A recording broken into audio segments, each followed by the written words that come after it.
Nata e erët në Big Brother Kosova. 2 orë errësirë, fyerje të rënda dhe pamje që publiku nuk i pa kurrë. Shtëpia e Big Brother Kosova përjetoi një nga momentet më të errëta dhe më të rënditse në historinë e këtij formati, kur produksioni mori vendimin ekstrem për të ndërprerë transmetimin për rreth 2 orë.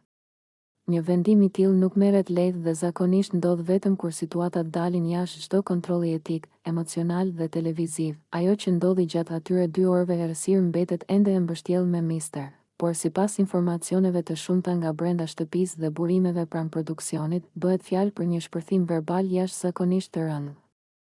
Ku kufit e respektit njerëzor u shkelën rënd dhe ku Alba përjetoi një thyrje emocionale të thellë. Tensioni që po zjente prej disa ditësh, atmosfera në shtëpi kishte ndryshuar ndjeshëm. Debatet ishin bërë më të shpeshta, ironit më të mprejta dhe durimi i banorëve gjithnjëherë më i pakët. Marrëdhëniet mes Limit, Albës dhe Dolces kishin hyrë në një fazë toksike, ku çdo fjalë interpretohej si sulm dhe çdo heshtje si provokim. Banorë të ndryshëm kishin paralajmëruar se situata po bëhej e rrezikshme emocionalisht. Megjithatë, askush nuk e priste që gjithçka do të përshkallëzohej në atë nivel, momentet para ndërprerjes së shikimit. Sipas dëshmive, përplasja nisi si një debat verbal i zakonshëm, por brenda pak minutash toni u ashpërsua ndjeshëm. Limiti, në një moment të humbjes së kontrollit, përdori gjuhë degraduese dhe thellësisht fyese, duke ju drejtuar Albës me etiketime që cenojnë rënd dinjitetin e një gruaje. Në të njëjtën frym, edhe Dolce u përfshi në fyerje të ndërsjella, duke e kthyer debatin në një sulm verbal kolektiv që nuk kishte më lidhje me lojën apo strategjinë. Kjo ishte pika kur produksioni ndërhyri menjëherë. Vendimi ekstrem i produksionit, brenda pak çastesh, shikuesit pan ekranin të ndërpritej. Nuk kishte shpjegim të menjëhershëm. Asnjë njoftim.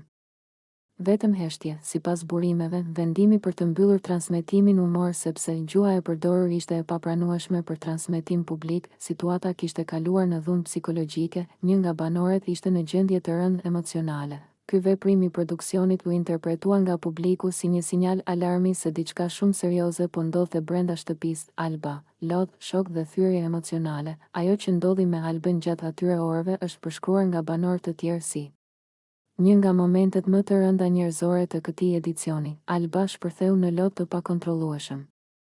Ajo u tërhoq nga ambienti kryesor, duke qarë me zë dhe duke treguar shenja të qarta tronditjeje.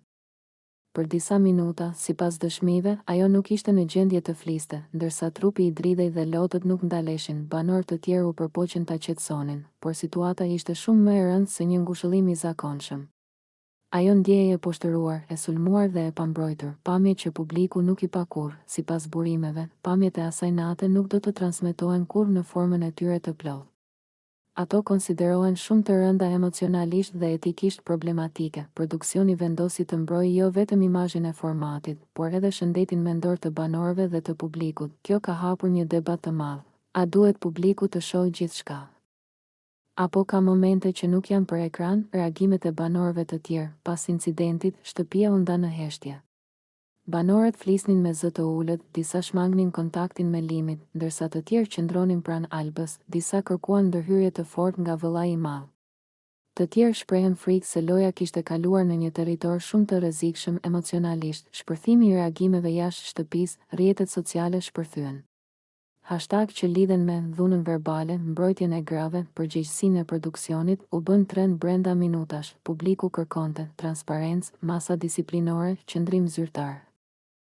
Analiza psikologjike. Kur Big Brother kalon kufirin, psikolog dhe analistë të mediave e cilësuan ngjarjen si një shembull të presionit ekstrem që mund të prodhojë shpërthime të rrezikshme. Izolimi, konkurrenca, xhelozia dhe mungesa e filtrit emocional krijojnë një ambient ku fjalët mund të bëhen armë, por, siç theksuan ekspertët, dhuna verbale nuk është pjesë e lojës. Çfarë pritet tani? Publiku pret vendim disiplinor, qëndrim zyrtar nga produksioni, garanci që raste të tilla nuk do të përsëriten. Një gjë është e sigurt, kjo natë ndryshoi përgjithmonë dinamikën e shtëpisë. Përfundim, një plagë që nuk mbyllet lehtë.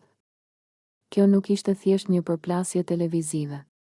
Ishte një moment njerëzor i dhimbshëm, ku kufit u thyen dhe pasojat do të ndihen gjatë. 2 orë errësirë në ekran nuk ishin vetëm mungesë transmetimi, ishin dëshmi se ndonjëherë realiteti është shumë i rëndë për t'u shfaqur. Big Brother Kosova tani përballet me një nga provat më të vështira të tij, si të vazhdoj pas një nate që la plagë të hapura.